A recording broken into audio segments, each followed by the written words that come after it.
98வது Oscar விருதை இப்பதான் கொடுத்து முடிச்சாங்க. அதுல சிறந்த திரைக்கதைக்கான ஆஸ்கார் விருதும், சிறந்த ஒளிப்பதிவுக்கான ஆஸ்கார் விருதும், சிறந்த ஒரிஜினல் கதைக்கான ஆஸ்கார் விருதும், அப்புறம் ரொம்ப முக்கியமா சிறந்த நடிகர் அப்படிங்கிறதுக்கான ஆஸ்கார் விருதுன்னு ஆக மொத்தம் 4 ஆஸ்கார் விருதை வாங்கி குமிச்ச ஒரு படம் தான் சின்னர்ஸ். இத்தனை ஆஸ்கார் வடை வாங்கி குவிச்ச அந்த படத்தை நம்ம பார்க்கலனா எப்படி? அதான் இப்போ பேச கிளம்பியாச்சு. ஸ்டோரிக்குள்ள போலாமா? இந்த படத்தோட ஸ்டார்டிங் சீன்லயே எடுத்ததுமே சில பேர் பிறக்கும் போதே இசைங்கிற அந்த கிஃப்டோட பிறப்பாங்க. இசை உயிரோட இருக்கிறவங்களையும் சரி, செத்து போனவங்களையும் சரி, அவங்க நாடி வரைக்கும் போய் சேரக்கூடிய இசை. இறந்த காலத்திலயும் சரி, எதிர்காலத்திலயும் சரி, இசைக்குன்னு எப்பவுமே மார்க்கெட் குறைஞ்சது கிடையாது. பழங்கால அயர்லாந்து நாடுகள்ல இப்படி இசைக்கிறவர்களை ஃபிலி அப்படின்னு கூப்பிட்டாங்க. ஷாக்டவ் நிலங்கள்ல ஃபயர் கீப்பர்ஸ் அப்படின்னு அவங்களுக்கு பேர் உண்டு. மேற்கு ஆப்பிரிக்கால கிரியாட்ஸ் அப்படின்னு அவங்களை கூப்பிட்டாங்களா. இப்படி இசையை வெளிப்படுத்தக்கூடியவர்களோட அந்த இசை சுத்தி இருக்கிற மக்களோட கஷ்டத்தை போக்கி கொஞ்ச நேரம் மன நிம்மதிய சந்தோஷத்தை கொடுக்குமா. அதே மாதிரி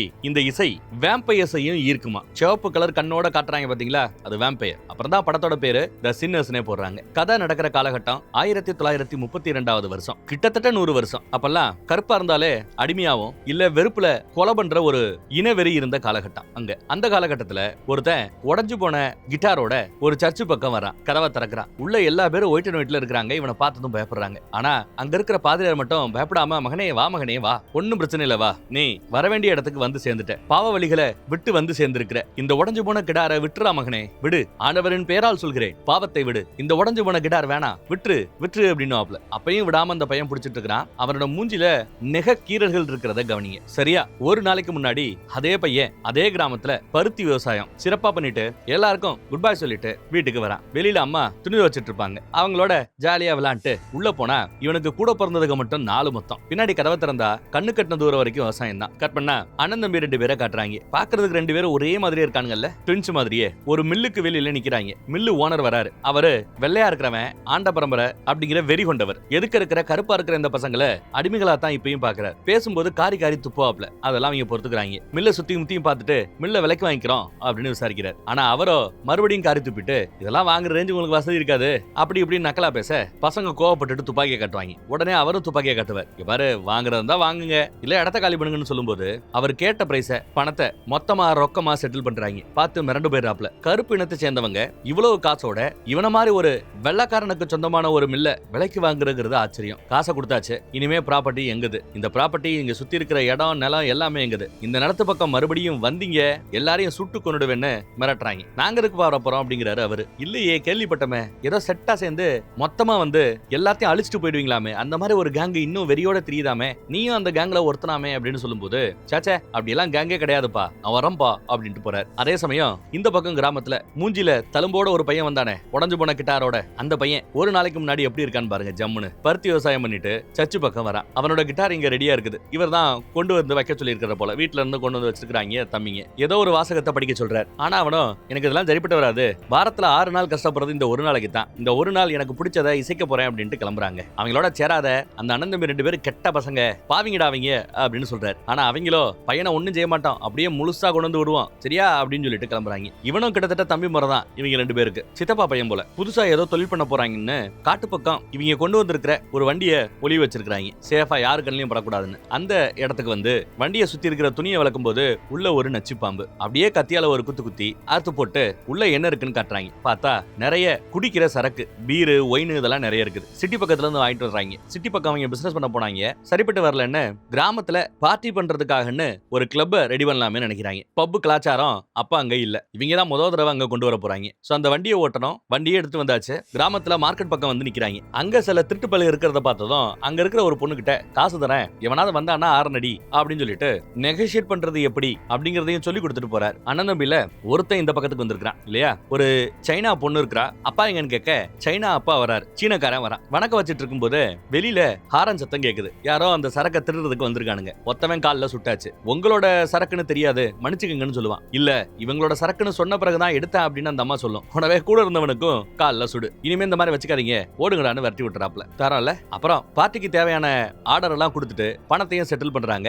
அதே சமயம் இந்த குடும்பத்துல முக்கியமான ஆளு ஒரு சைனாக்கார அம்மா. அந்த அம்மா எதுக்கு கடை போட்டுருக்கும். பொண்ணு போய் அம்மாவை ரிலீஸ் பண்ணி விடுது. அம்மா வராங்க. அவங்களும் வந்து நெகோஷியேட் பண்ணி ஒரு டீலை போட்டு, டெக்கரேஷன்லாம் நீங்க தான் பண்ணணும், ஃப்ளவர் எல்லாம் எடுத்துட்டு வாங்க, பூவெல்லாம் கொண்டு வந்து அழகா ரெடி பண்ணணும் அப்படின்னு சொல்லிட்டு போறான். அதே சமயம் அந்த பக்கம் இன்னொருத்தன் இவனோட இவனோட வாயில ஒரு பல்லு உடஞ்சிருக்கும், அதுக்கு பதிலா தங்க பல்ல கட்டி இருக்கிறான். ஒரு பல்லா 3 பல்லாம் தெரியல. இவங்க ஊரோட மறுகோடியில இருக்கிறாங்க. பாடுப்பா அப்படின்னு சொன்னதும் அவனும் கிட்டார் எடுத்து வாசிக்க ஆரம்பிக்கிறான். பாட்டை சூப்பரா பாடடா அப்படின்னு அவரை என்ஜாய் பண்ணி கேட்டுக்கிட்டே ரசிச்சுக்கிட்டே போயிட்டு இருக்காங்க. 2 பேரும் ரயில்வே ஸ்டேஷன் பக்கம் வந்து நிக்கிறாங்க. இங்க ஒருத்தர் அழகா இவரு மியூசிக் வாசிப்பார், அவரை தான் பாக்குறதுக்கு வந்திருக்காங்க. அவர்கிட்ட பேசி இந்த மாதிரி பார்ட்டி பண்ண போறோம், வேலைக்கு வா, காசு தரேன்னு வாப்ல. இன்னைக்கு காசு கொடுப்ப, நாளைக்கு உன் பார்ட்டி கிடக்குற அந்த பார்ட்டி ஹால இருக்குமோ என்னவோ, உன்னை நம்பி இருக்கிற வேலையை விட முடியாது, வர முடியாதுங்கிறாப்ல. உடனே 2 மடங்கு அதிகமா பணம் தர்றேன் அப்படின்னு சொன்னதும் அவரு குஷி ஆயிராரு. அப்பையும் யோசிக்கிறாரு, அடுத்த நாள் இந்த பணம் கிடைக்குமான்னு. கூடவே இவன் கொண்டு வந்த சரக்கு கொடுத்ததும் சரக்கு அடிச்சுட்டு நல்லா இருக்கேங்கிறாப்ல. பார்ட்டிக்கு வா, எவ்வளவு வேணாலும் அடிக்கலாம், கூடவே 2 மடங்கு பணம், என்ன சொல்ற அப்படின்னு கேட்க தாராளமா ஒத்துக்கிறார். கொஞ்ச நேரத்துக்கு முன்னாடி பையன் பாடக்கூடாதுன்னு சொன்னவரு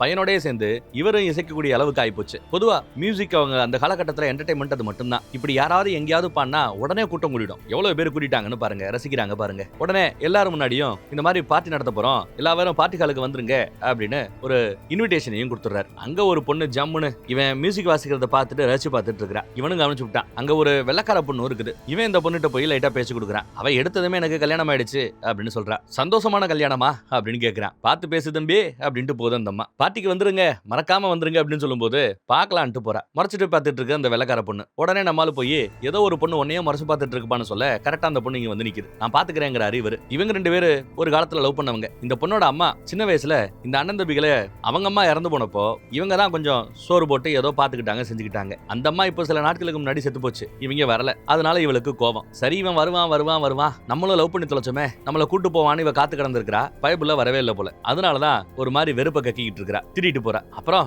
இவங்க 3 பேரும் அங்க இருந்து கடந்து போவாங்க. அப்படி போற வழியில சில பேரை ஜெயில் கைதிகளா வச்சிருக்காங்க, அவங்கள வேலை வாங்கிட்டு இருக்காங்க. தலை நிமிர்ந்து இல்லைங்கன்னு சொல்லும் போது துப்பாக்கியால சுட பாக்குறாங்க. அங்க இருக்கிற போலீஸ்காரங்க வானத்தை பார்த்து மிரட்டுறாங்க. அவங்கள யாரையாவது தெரியுமான்னு கேட்டா எல்லாரையும் தெரியுங்கிறாரு அவரு. அப்ப அந்த காலகட்டத்துல இன்ஸ்பெக்டர், வெள்ளக்கார இன்ஸ்பெக்டர், கருப்பா இருந்தாலே பிடிச்சு ஜெயில போட்டுருவாங்க போல. பயங்கர இனவெறி பிடிச்சவன். ஒரு நாள் உள்ள போட்டு எங்களை கொண்டுடுவானோன்னு நினைச்சோம். ஆனா எங்களை பிடிச்சு கொண்டு போய் போர் அடிக்குது, பாட்டு பாடுங்கடா, மியூசிக் போடுங்கடா அப்படின்ட்டாங்களாம். சரி ஓகேன்னு இவங்களும் கொல்லாம விட்டாங்களேன்னு சந்தோஷப்பட்டு மியூசிக் வாசிக்க ஆரம்பிச்சிருக்காங்க. அருமையா பண்ணாங்களா. வெளியில தெருவுல போன மக்கள் எல்லாம் கூட்டம் கூடி இவங்க மியூசிக்கை ரசிக்க ஆரம்பிச்சிட்டாங்களாம். இவங்களுக்கு இவ்வளவு கூட்டம் கூடுறத பார்த்த சில ஏஜென்சி, சில ஆட்கள் இவங்களை வச்சே கச்சேரி பண்ண ஆரம்பிச்சிட்டாங்க. நல்ல காசு, நிறையவே நல்லா சம்பாதிக்கிறாங்க. நிறைய சம்பாதிச்சோன்னு சொன்னார்ல, அந்த பணத்தெல்லாம் என்ன பண்ணீங்கன்னு கேட்டா குடிச்சே அழிச்சேன் அப்படிங்கிறாரு இவர். கூட இன்னொருத்தவர் இருந்தாரா, அவர் இதே மாதிரி நிறைய பணம் சம்பாதிச்சாரு. அவர் என்ன மாதிரி செலவழிக்கிறவர் கிடையாது. பணத்தை சம்பாதிச்சுட்டு $2 டிக்கெட் எடுத்துட்டு ரயில்வே ஸ்டேஷன்ல காத்து கிடந்திருக்கிறார் சொந்த ஊருக்கு போறதுக்காக. அப்போ ஒரு போலீஸ்காரன், அவனும் வெள்ளதுரை, இவனை யதார்த்தமா செக் பண்ண நிறைய பணம் இருக்கிறத பார்த்துட்டு, இவ்வளவு பணம் ஒரு கருப்பணத்தை சேர்ந்த ஒரு அடிமைக்கு எப்படா கிடைக்க முடியும்? அப்ப என்னையோ யார்ட்டையோ ஒரு வெள்ளக்காரங்கிட்ட திருடிட்டு வந்திருக்கிற, அவன் பொண்டாட்டியை நீ ரேப் பண்ணிருக்கிற, இப்படியெல்லாம் பலிய போட்டு அவரோட ஆண்மையை அறுத்திருந்து அவரை எரிச்சு கொண்டாங்களாம், பணத்தையும் புடுங்கினாங்களாம். இதெல்லாம் சொல்லி வருத்தப்பட்டு இருக்கிறாப்ல. துக்கம் தொண்டை அடைக்கும். அதை இசையா பாட்டா வெளிப்படுத்துவார். அடுத்து கொஞ்சம் தூரத்துல போனா இவங்களுக்கு செக்யூரிட்டிக்கு ஆள் வேணும். நல்ல ஓங்கு தாங்க ஒருத்தவர் இருப்பாப்ல, பழைய நண்பர். அவர்கிட்ட வந்து டீல் பேசி கூப்பிடுறாங்க. ஆனா அவன் போக மாட்டேன்னுவான். கூட இருக்கிற பொண்டாட்டியோ காசு தராருங்கிறாருங்க, போயிட்டு வாங்க அப்படின்னு அனுப்பிச்சு வைக்குது. இதுவும் ஆச்சு. இதெல்லாம் இவன் இங்க ரெக்ரூட் பண்ணிக்கிட்டு இருக்கான். அதே சமயம் இன்னொருத்தன் அந்த பக்கம் போனான்ல,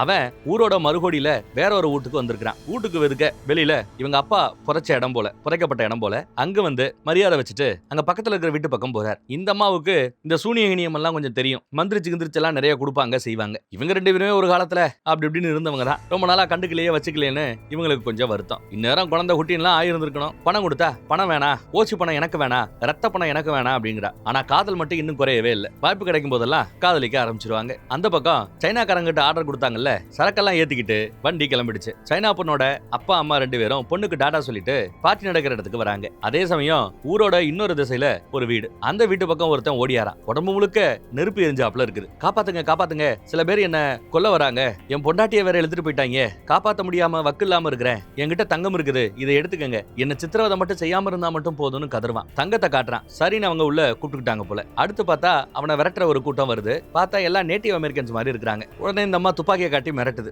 இல்ல ஒருத்தங்க வந்திருக்கிறான், ரொம்ப ஆபத்தானவன், அவன் நம்ம மாதிரி மனுஷனே கிடையாது, அவனுக்கு அடைக்கலம் கொடுக்காதீங்க அப்படின்னு எவ்வளவு சொல்லி பார்த்தாலும் அதெல்லாம் தெரியும் போடானே கத்தலமா பேசுது. கூட புருஷனும் அதே மாதிரி சவுண்ட் கொடுக்குறான். ராத்திரி ஆக போது, இதுக்கு மேல இங்க இருக்க வேண்டான்னு தலைவர் உத்தரவு போட்டதும் சரின்னு அவங்க அங்க இருந்து கிளம்பி போயிடுறாங்க. பார்த்து கவனம்னு எச்சரிச்சுட்டு தான் போறாங்க. இவங்களை அமுச்சு வச்சுட்டு ஆஹா தங்கம் கிடைக்குதுன்னு ரொம்ப சந்தோஷமா உள்ள வருவா. உள்ள வந்து பார்த்தா புருஷன் ஆல்ரெடி கடிச்சு குதறி போட்டிருக்கான். வாய் ஃபுல்லா ரத்தம். பாத்திவ பதறி போவா. அடுத்த நடி புருஷனும் எந்திரிக்கிறான். இந்த மாவையும் கடிச்சு வைக்கிறான். அவன் வேம்பையர்னா இப்ப கூட 2 பேருன்னு ஆக மொத்தம் மொத்தம் 3 பேரு வேம்பையரா மாறி போயிட்டாங்க. அந்த பக்கம் கிளப்புக்கு ஒரு பேர் வச்சு கரண்ட் எல்லாம் கொடுத்து ஜம்முன்னு ரெடி பண்ணியாச்சு. அண்ணன் தம்பிகள் எல்லாம் அங்கதான் இருக்காங்க. கூட்டம் வர ஆரம்பிக்குது. வேலைக்கு எடுத்த ஆட்கள் எல்லாம் நல்லபடியா வேலை பார்த்துட்டு இருக்காங்க. அதுல ஒருத்தர் கம்மியா தான் பணம் இருக்குது, சரக்கு கிடைக்குமான்னு கேட்க, பரவாயில்ல இருக்கிற காசை கொடுன்னு வாங்கிட்டு சரக்க கொடுப்பாங்க. அதுல உடன்பிறப்புக்கு உடன்பாடு இல்ல. என்ன தானம் தர்மம் பண்றியா அப்படின்னு சத்தம் போடுறாரு. வெளியில பார்த்தா பார்ட்டி ரொம்ப ஜோரா நடந்துட்டு இருக்குது. நம்ம செக்யூரிட்டி அவர் தான் ஆட்களை பார்த்து உள்ள அனுப்பிட்டு இருக்கிறார். எல்லாம் கருப்பா இருக்கிறவங்க தான் அழைக்கப்பட்டவங்க, கருப்பா இருக்கிறவங்க தான் வந்துட்டு இருக்காங்க. திடீர்னு வெள்ளையா ஒரு வெள்ளக்கார பொண்ணு வந்ததும்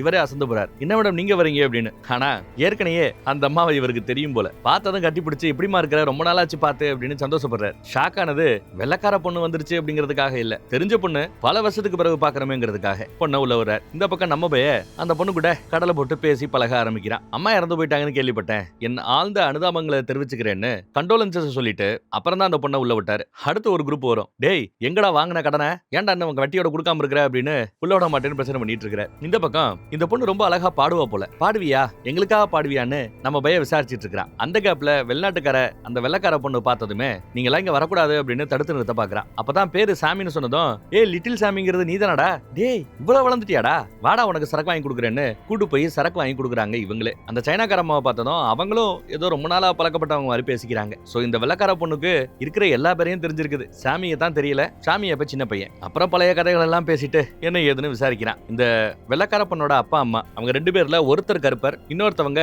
வெள்ளக்காரங்க. என்ன மாதிரி ஆட்கள் ரொம்ப ரேர்ல அப்படின்னு பேசிட்டு இருப்பாரு. அதுக்குள்ள நம்ம பையன் வந்து நிக்கிறான். இந்த பொண்ணு லவ் பண்ற பையன் இவன் இல்ல, அதனால இவன் போய் லவ் பண்ற பையல திருப்பி அனுப்பிச்சு விடுறான். அவர் வந்து இங்க பாரு, நல்ல அழகா இருக்கிற வெள்ளையா இருக்கிற வெள்ளக்கார பசங்களை ஏகப்பட்ட பசங்க உனக்கு கிடப்பாங்க, நல்லா கட்டிக்கிட்டு ரிச்சா பணக்காரத்தனமா சந்தோஷமா பங்களால வாழலாம், அதை விட்டுவிட்டு ஏன் பின்னாடி திரியறன்னு கேட்டா அதெல்லாம் எனக்கு முக்கியம் இல்ல, நீ தான் முக்கியங்கிற அந்த பொண்ணு. எனக்கு நீ தான் முக்கியம், ஆனா ஒரு வெள்ளக்கார பொண்ணை நான் கட்டிக்கிட்டேன்னு வெளியில தெரிஞ்சா நீ தான் வாண்டடா என்ன வந்து கல்யாணம் பண்ற அப்படிங்கிறப்பெல்லாம் வெளியில தெரிஞ்சா இனவெறி பிடிச்சவங்க உன்னை எரிச்சு கொன்னுடுவாங்க அப்படின்னு பயப்படுறாரு. அதெல்லாம் ஒன்னாகாது பாத்துக்கலான்னு இவ தெம்பா இருக்கிறா, ஆனா அவன் தான் பயப்படுறான். அதை தாண்டி என் மேல கைய வச்சா நீ கொல்ல மாட்டியா என்ன அப்படின்னு கேட்க, எவன் கைய வச்சாலும் கொருடுவேன்றாரு இவன். அதுக்கு பேர் தான் காதலுங்குது இந்த அம்மா. எப்படியோ காதங்கிற வார்த்தைய இவன் வாயாலேயே வர வச்சுட்டா. ஆனாலும் கல்யாணம் வரைக்கும் போமா அப்படிங்கிறது தெரியலன்ட்டு போறான். அப்புறம் அவரு நல்லா மியூசிக் வாசிக்கிறாரு, பியானோ வாசிக்கிறாரு. எல்லாரும் கை தட்டி நல்லா இருக்கு அப்படின்னு பாராட்டுறாங்க. அப்புறம் இதோ என் புள்ள பாடுவான்னு சொன்னதும் நம்ம பைய மியூசிக் வாசிக்க ஆரம்பிக்கிறான். தன் அப்பாக்காக இந்த பாடல்னு சமர்ப்பிச்சு விட்டு பாட்டு பாட ஆரம்பிக்கிறான். எல்லா பேரும் பாட்டை ரசிச்சிட்டு இருக்காங்க. அந்த புது பொண்ணு ஆடவே ஆரம்பிச்சிட்டா. கூட்டம் என்ஜாய் பண்ண ஆரம்பிச்சிருச்சு.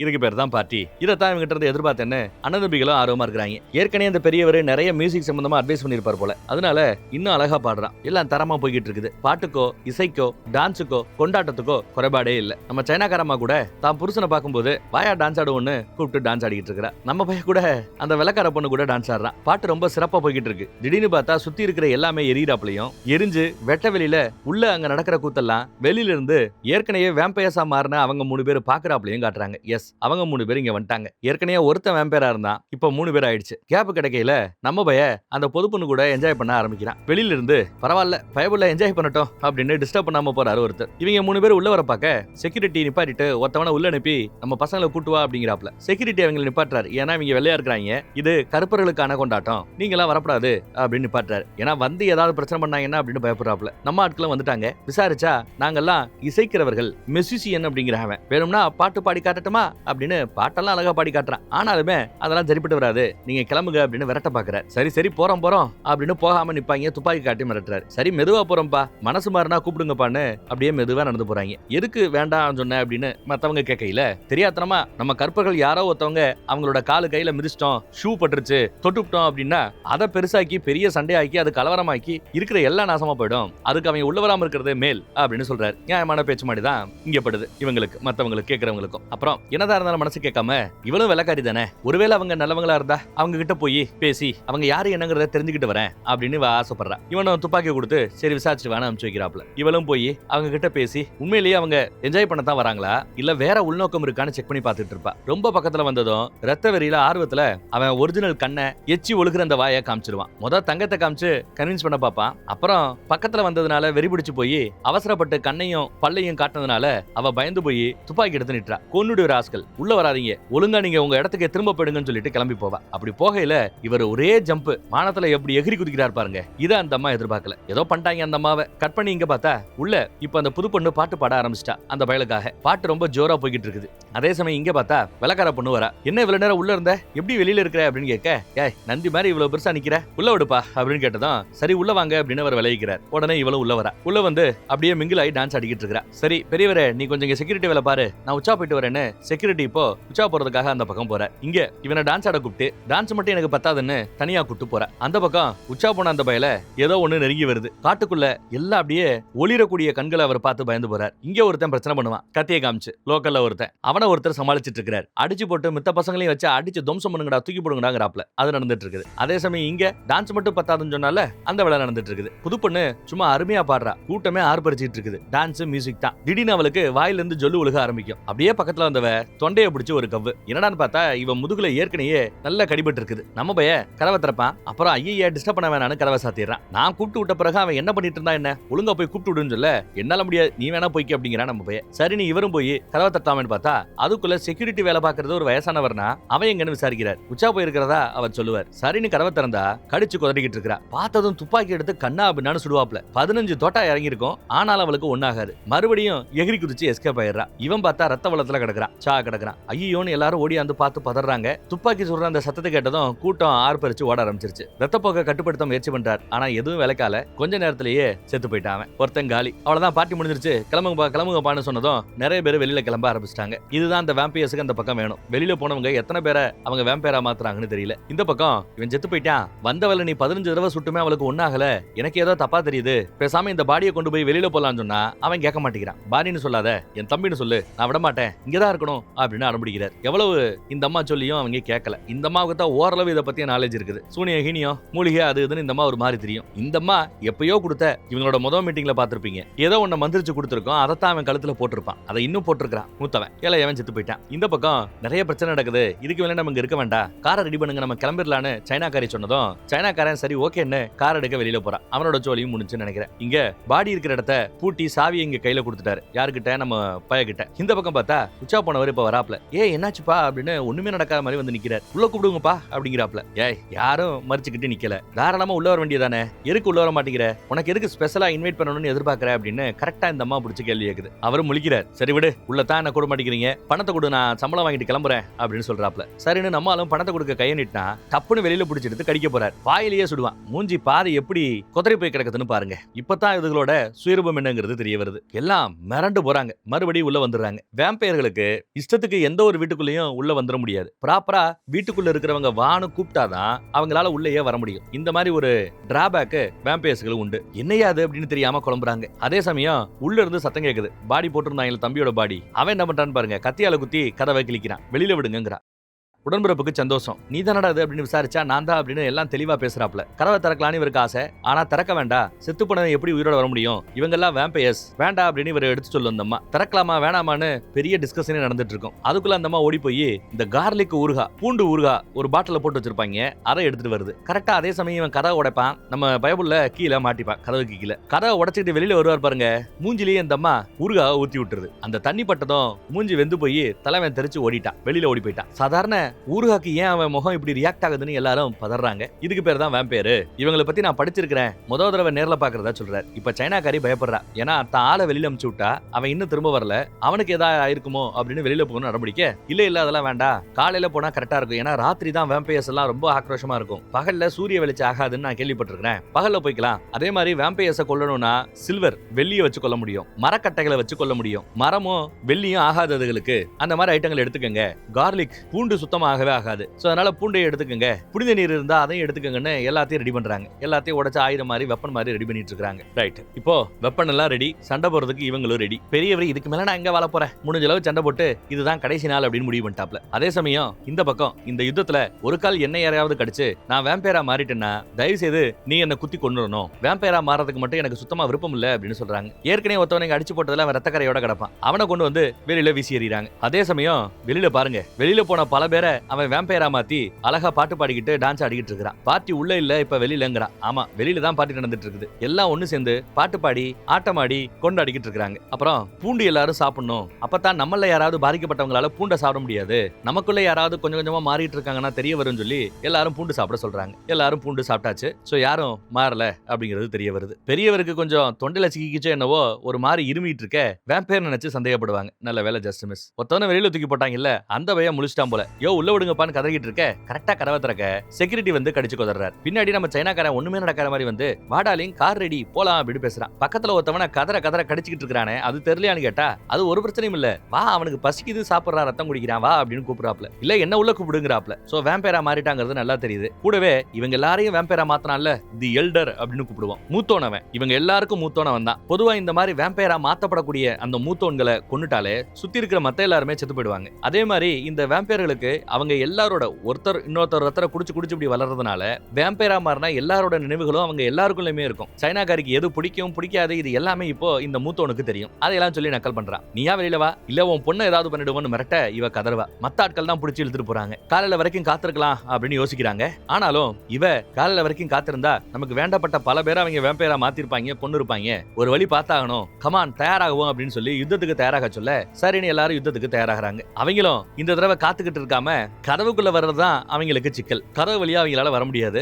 இது கராச்சி ஏரியா பக்கம், வீட்டோட முகப்பு பக்கம் வர முடியாது. கராச்சி பக்கம் வந்துடுறானுங்க. அவளும் முடிஞ்ச அளவு போராடி பயங்கரமா சண்டை போடுறாங்க. ஒவ்வொருத்தரும் பயங்கரமான சண்டை. சில பேர் கடிபடுறாங்க, பல பேரை இவங்க கட்டையால குத்தி கிழிக்கிறாங்க. எல்லா பக்கமும் பயங்கரமான சண்டை. சைனாக்காரி எரிஞ்சே செத்து போறா பாவம். பல பேர் இன்னொருத்தவருக்கு உதவி பண்றதுல ரொம்ப ஆர்வமா இருக்காங்க. அதுல ஒரு கட்டத்துல தம்பிகாரனே அண்ணனுக்கு பிடிச்ச இந்த ஆண்டியை கடிச்சிட்டான். மூத்தோன் இந்தால கடிக்க முயற்சி பண்ண நம்ம புது பொண்ணு துப்பாக்கியால சுட்டுறா. அப்புறம் ஓடியாந்து ஐயோன்னு பதறிக்கிட்டு இருக்காங்க. புது பொண்ணு நம்ம பயலும் எல்லாரையும் சுட்டு காலி பண்ணிட்டு இருக்காங்க. கொஞ்ச நேரத்துல அவ சாக கிடக்குறா. எனக்கு பண்ண சத்தியம் ஞாபகம் இருக்குல்ல, கமான் செய்யுன்னு சொன்னதும் என்ன மன்னிச்சிருன்னு சொல்லி கட்டைய நெஞ்சில ஒரு சொருகு. அவ்வளவுதாங்க. அவ இனிமே வேம்பயரா வர முடியாது, இறந்துடுறா. இதை பார்த்ததும் எல்லாம் கத்திக்கிட்டு ஓடிடுதுங்க. அந்த கேப்ல மறுபடியும் வருங்க, நீங்க எல்லாம் மேல போங்க, எஸ்கேப் ஆயிடுங்கன்னு சொல்லி நம்மால கையில கட்டையால ஒரு கீரை போட்டு ரத்தம் வர வச்சு இருக்கிற எல்லாரையும் தாம்பக்கம் இழுத்து அவங்களுக்கு டைவர்ட் பண்ணி விடுறான். அவர்களுக்கு வேண்டிய நேரத்தை வாங்கி கொடுக்குறான். எல்லாம் மேல வந்தா மேலையும் தம்பிகாரம் வந்து சண்டை பண்றாங்க. இந்த புது பொண்ணும் மூத்தன் கிட்ட மாட்டிக்கிச்சு. மூத்தன் கடிச்சிட்டான். பதிலுக்கு நம்மால சுட்டுறாரு. But it's too late. Already கடி வாங்கிட்டா. அவ விடு என்ன விடு நீயாவது தப்பிச்சு போன்னு கத்துறா.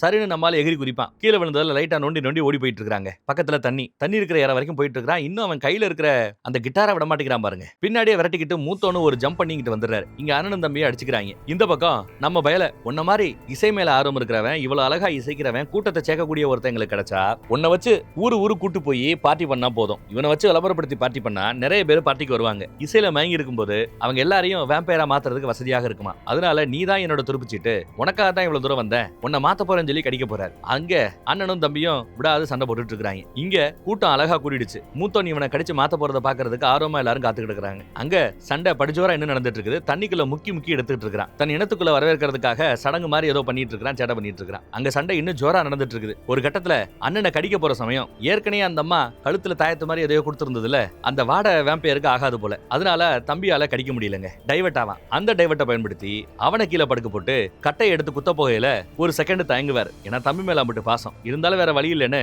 இறக்கிட்டார். அவரோட சொல்லி முடிஞ்சிருச்சு. இந்த பக்கம் கடிச்சு நம்ம பயல மாத்த முயற்சி பண்ணும்போது கையில இந்த கிட்டாரை வச்சு ஓங்கி தலையில ஒரு போட்ட போடுல தலைக்குள்ளேயே அந்த கிட்டார் சொருகி உள்ள போயிடுச்சு. கிட்டார் மரத்தால செய்யப்பட்டிருக்கும். மரம் இதுகளுக்கு ஆகாதா? அடிச்ச அடியில அவருக்கு எவ்வளவு மரண வலி வேதனை இருக்குதோ அதையெல்லாம் அவரால மாத்தப்பட்ட அத்தனை பேருமே உணர்றாங்க. எல்லா பேரும் வலியில துடிக்கிறாங்க. சொருகி இருந்த மரத்தை புடுங்கி போட்டுவிட்டு சாகுடான்னு கடிக்க போறாரு. அதே சமயம் நம்ம அண்ணங்காரன் கட்டை எடுத்துட்டு வந்து நெஞ்சில ஒரு சொருகு பின்னாடி இருந்து அவ்வளவுதாங்க. மூத்தோன சொருகி எடுத்துட்டாரு. பை த டைம் சூரிய உதயமும் ஆரம்பமாயிடுச்சு. சூரிய வெளிச்சமும் ஆகாது. ஏற்கனவே குத்து வாங்கியாச்சு. ஏற்கனவே மரத்தால தலையிலையும் அடி வாங்கியாச்சு. மொத்தமும் சேர்த்து கொஞ்சம் கொஞ்சமா மூத்தோன் சாக இருக்க மூத்தோனால மாத்தப்பட்ட அத்தனை பேருமே எரிஞ்சு வீட்டுக்குள்ள போறதுக்குள்ள மொத்தமா சோழி முடிஞ்சு செத்து போயிட்டாங்க. கடைசியில நம்ம மூத்தோனும் சுகுத்தி இருக்கிற அந்த கட்டையை எடுக்க முடியாம திணறி அவரும் எரிஞ்சு போறார், இறந்து போறார். மூத்தோனோட சோழியும் முடிஞ்சிருச்சுங்க. அடுத்து இன்னும் நிறைய வெப்பன்ஸ் வச்சிருக்காரு. இந்த நாய்களை கொன்னாச்சு, இன்னொரு வெறிபிடிச்ச நாய்கள் கூட்டம் வரும், அதை நான் சமாளிக்கணும், நீ ஊருக்கு போ, நீயாவது உருப்படியாயிருன்னு நம்ம பயில அமுச்சு வைக்கிறாரு அண்ணன். சரி நீ இவனும் கிளம்பி வருவான். இதைத்தான் நீங்க படத்தோட ஸ்டார்டிங் சீன்ல பாத்திருப்பீங்க. சர்ச் பக்கம் வந்தது, பாதிரியார் அதை கீழே போடுறான்னு சொன்னது, இதெல்லாம் பழசெல்லாம் நினைச்சு பாக்குறாரு. எத்தனை பேர் வேம்பையரா மாறினாங்க, ஒரு காலத்துல எப்படி எல்லாம் இருந்தாங்கன்னு நினைச்சு பாக்குறாரு. ஐயோ பாவம், நிறைய பெரிய பெரிய வெப்பன்ஸ் எல்லாம் வச்சிருக்கிறாப்ல, துப்பாக்கி வெப்பன்ஸ் எல்லாம். அதை அங்க ஒளிய வச்சுட்டு அவரும் காட்டுக்குள்ள மறைஞ்சிருக்கிறார். காலையில எதிர்பார்த்தாப்லயே அடுத்த இனவரி கூட்டம் வருது. யாரு? மில்ல வித்தான்ல அதே ஆளு தான் ஆட்களை கூட்டிட்டு வந்து பணத்தையும் வாங்கிட்டு, கருப்பா இருக்கிறாங்க இல்ல, கொன்னா கேட்கறதுக்கு நாதி இல்லைன்னு மொத்தமா வந்து கொல்றதுக்காக வெறி பிடிச்சவங்க வராங்க. பார்த்தா இங்க இருந்து நம்மால சுட ஆரம்பிக்கிறான். ஓடு கழுதி என்ன எல்லாம் தெரிச்சு ஓடுவாங்க, கண்ணா அப்படின்னு சுடுறான். பல பேரு குண்டடி பட்டு சாகுறாங்க. அடுத்த துப்பாக்கி கீழே ஒளி வச்சிருப்பான், அதையும் எடுத்து அது மிஷின் கண்ணு போல டப்பட்டப்பட்டப்பட்டு அடிக்கிறாங்க. இன்னும் சான்னு சாகுறாங்க. ஒரு வண்டியில சில பேர் எஸ்கேப் ஆகி ஓட முயற்சி பண்ணுவாங்க. அப்போ கையெறி குண்டு பாம தூக்கி போடுவான். பின்னாடி இருந்த ஒருத்தன் நம்ம ஆளோட வயிற்றுலயே சுட்டுட்டான். இருந்தாலும் விடலையே, வெடிக்க வைக்காம விடலையே, அவன் எல்லாத்தையும் காலி பண்ணிட்டான். இந்த பக்கம் மில்ல வித்தவரு, மில்லு ஓனரு என்ன விட்டு காசு கொடுக்குறேன் அப்படி இப்படின்னு எல்லாம் பேச்சுவார்த்தை நடத்தி பாக்குறாரு. ஆனாலும் நம்ம ஆளு கேட்கல. சாகர தருவாயில சிகரெட்டை பிடிச்சிட்டு அந்த ஆண்டியை லவ் பண்ணாப்ல இல்ல, அவங்களுக்கு குழந்தை பிறந்தா எப்படி இருக்கும் அதெல்லாம் நினைச்சு பார்த்துட்டு இருக்காரு. ஆனா ஒரு மாதிரி கிறக்கமா இருக்கிறார். எப்படியும் சாக போறார் போல அப்படின்னு யோசிக்கும் போது தான் தப்பிச்சிருவோன்னு மில்லு ஓனர் எதிர்பார்ப்பான். மிஷின் கன் எடுத்து 100 டோட்டாக்களை மேல உடம்புக்குள்ள இறக்கி கொண்டு போட்டார். அப்புறம் குழந்தைய தூக்கி கையில வச்சு கொஞ்சிட்டு இருக்கிறாப்ல நினைக்கிறார். அவரே இறந்துட்டாரு நினைக்கிறேன். இங்க நம்ம பையன் சர்ச்சில் வந்து பாதிரியார் கிட்ட நடந்ததெல்லாம் சொல்லி வருத்தப்பட்டு இருக்கிறான். அவன் முகத்துல இருக்கிற அந்த தழும்ப கவனிக்கலாம். கட் பண்ணா இப்போ 1992ல நம்ம பையன் வயசாகி இன்னும் இசையை மட்டும் விடாம, அந்த கிட்டாரை மட்டும் விடாம தொடர்ந்து இசைச்சு கொண்டே இருக்கிறார். முகத்துல இருக்கிற தழும்ப வச்சுதான் நம்ம பையனை நம்மளால கணிக்க முடியுது. பெரிய ஆளா வந்துட்டாரு இசையில. கடைசியில அவரு ஒரு கச்சேரி பண்றதோட அவரோட பாட்டோட படம் எங்க முடியுது. நல்லா இருந்ததுல. வேற ஒரு நல்ல படத்துல மறுபடியும் சந்திப்போம். இந்த படத்துக்காக தான் 4 ஆஸ்கார் அவார்டா. பிடிச்சிருந்தா மத்தவங்களுக்கு ஷேர் பண்ணி விடுங்க. சூப்பர், ஆல் குட், எல்லாம் முடிய போகுது அப்படின்னு நம்ம நினைச்சோம். அங்கதான் ட்விஸ்ட் வைக்கிறாங்க. பெரியவர் கச்சேரி எல்லாம் முடிச்சுட்டு சாப்பிட்டுட்டு இருக்கையில வெளியில 2 பேர் வராங்க. உள்ள வாங்கன்னு உள்ள இருக்கிற ஒருத்தர் கூப்பிட்டாரு. டப்புனு உள்ள வராங்க பாருங்க 2 பேர். வரது யாருன்னு கவனிக்கிறீங்களா? சாட்சாத் நம்ம பயலுக தான். ஆனாலும் இத்தனை வருஷத்துல இவருக்கு வயசாயிடுச்சு. ஆனா வேம்பியர்களுக்கு வயசு கூடவே கூடாது. தம்பிகார பயபுள்ள இன்னும் சாகலங்க, உயிரோட தான் இருக்கிறான். அதே மாதிரி தம்பியார லவ் பண்ண அந்த வெள்ளக்கார பொண்ணு, அவளும் சாகல, அவளும் எஸ்கேப். அவங்க 2 பேரும் இப்போ ஒன்னா வந்து நிக்கிறாங்க. பெரியவர் சாப்பிடறதையே நானும் சாப்பிடுறேன்னு சொல்லி 2 சாப்பிடுறதுக்கு ஆர்டர் பண்ணி என்ன இருக்குன்னா, அண்ணங்காரன் தம்பிய கொல்றதுக்கு கடைசி வரை மனசு வரல போல. பாரு, நம்ம வேலை எதுவும் செய்யாம விட்டுரு, அது மட்டும் சத்தியம் பண்ணு, உன்னை விட்டுறேன்னு சத்தியம் வாங்கிட்டு தம்பிய அண்ணங்காரன் விட்டுட்டான், கொல்லல போல. ஆனாலும் வயசாகி வயசு மூப்பு ஏற்பட்டு நீ இப்போ சாக போற. நான் சத்தியத்தை மீறாம இருக்கிறேன், ஆனாலும் உன் சாவ யாராலையும் தடுக்க முடியாது. ஆனாலும் இப்பயும் ஒரு வாய்ப்பு இருக்குது, மரணம் பிடிக்காம எங்களை மாதிரி மாறேன்னு சொல்லு, உன்னை வேம்பையரா மாத்துறேன், மரணம் இருக்காது, இதுக்கு மேல வயசு கூடாது, என்ன சொல்ற அப்படின்னு டீல் போடுறாப்ல. இதுக்கு மேல வாழ்ந்து நான் என்னப்பா பண்ண போறேன், எல்லாத்தையும் பார்த்தாச்சுங்கிறாரு பெரியவர். சரி, எங்களுக்காக ஒரு கச்சேரி பண்ண அப்படின்னு சொன்னதும் பெரியவர் எடுத்து மியூசிக் போட ஆரம்பிக்கிறார், பாட்டு பாட ஆரம்பிக்கிறார். சின்ன வயசுல பெரியவரை தான் வண்டியில உட்கார வச்சுட்டு பாட்டு பாடுறான்னு இவன் கேட்கும் போது கேட்ட பாட்டு, அதெல்லாம் அப்படியே பழசுல நினைச்சு பாக்குறாரு. நல்லா அருமையா பண்ணீங்க, இந்தாங்கன்னு பணம் நிறைய கொடுத்துட்டு டாடா பாபான்னு சொல்லிட்டு கிளம்புறான். தன்னால மறக்க முடியாத நாள். அந்த புது பொண்ணு கூட நம்ம பையன் ஜாலியா இருந்தால அந்த நாள், அந்த கடைசி நாள், அந்த டான்ஸ் ஆடி ஏகப்பட்ட பேர் வேம்பேரா மாறினாங்கல்ல, அந்த நாள் தான். அதுதான் கடைசி நாள், மறக்க முடியாத நாள்னு பெரியவர் சொல்லுவார். உனக்கு மறக்க முடியாத நாள் என்னன்னு கேட்டா, அன்னைக்கு காலையில சூரிய உதயத்தை அண்ணன் தம்பி 2 பேரும் சேர்ந்து பார்த்தது. அதுதான் இவர் கடைசியா பார்த்த சூரிய உதயம். ஏன்னா அன்னைக்கு ராத்திரி தான் இவன் வேம்பேரா மாறிட்டானே, அடுத்த சூரிய உதயத்தை இவனால பார்க்க முடியாதே, ரசிக்க முடியாதே, வெயில வந்து நிக்க முடியாதே. சோ அன்றைய காலை சூரிய உதயம் தான் தன்னால மறக்கவே முடியாத நாள் அப்படிங்கிறாரு இந்த தம்பி. சொல்லிட்டு கிளம்பிட்டாப்ல. மலரும் அந்த பழைய நினைவுகளோட படமும் இங்க முடிஞ்சிருச்சு. நல்லா இருந்ததுல. Good, thank you.